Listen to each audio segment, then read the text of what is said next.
Loving you, hallelujah. Everything, hallelujah. Everything, hallelujah. Everything, hallelujah. For 96 years, the FIFA World Cup final had followed a familiar and almost untouchable tradition. The first half lasted 45 minutes. Players received a 15-minute break, and then the second half began with another 45 minutes of football before the world champion was decided.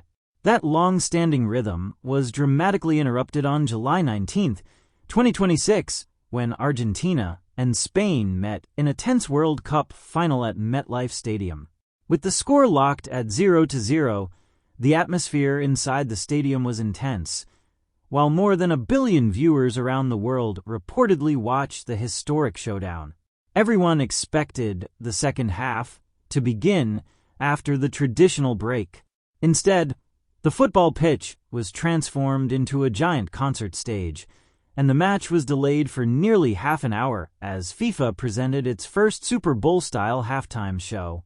The idea was designed to combine international football with global entertainment, but the reaction was far from universally positive.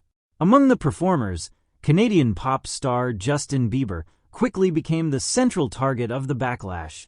Bieber reportedly performed a soft acoustic version of his faith-inspired song, Everything Hallelujah, and many viewers immediately complained that the performance drained the electricity from a stadium that had been waiting for one of the most important second halves in football history. The halftime event had been promoted as a major cultural crossover, with Coldplay frontman Chris Martin reportedly helping, including Madonna, BTS, Shakira, Burna Boy, and Justin Bieber.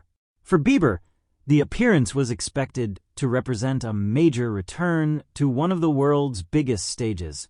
After taking extended breaks from touring and public performances in recent years, his appearance in East Rutherford had been presented as an opportunity to celebrate his career and musical evolution before a worldwide audience. However, the atmosphere surrounding a World Cup final is very different from a solo concert, an awards show, or even the American Super Bowl. Football supporters are known for becoming frustrated when the game is interrupted, particularly when their teams are involved in a goalless final and the championship is still completely undecided. Many viewers reportedly expected a powerful, energetic set filled with recognizable pop hits such as Sorry Baby or Peaches, songs that could keep the stadium loud while players prepared to return to the field. Instead, Bieber delivered something far quieter. The halftime show reportedly began with an impressive production, as Madonna opened the entertainment segment before BTS took the stage and delivered a high-energy performance of Dynamite. The K-pop superstars reportedly brought powerful choreography, fireworks, and a level of intensity that immediately energized the crowd inside MetLife Stadium.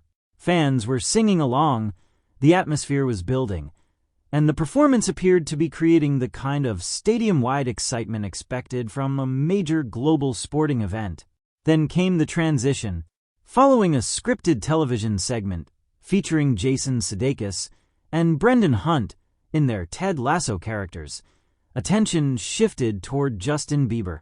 According to comments made during the BBC broadcast, former England star Wayne Rooney reportedly admitted that Bieber's performance did not excite him.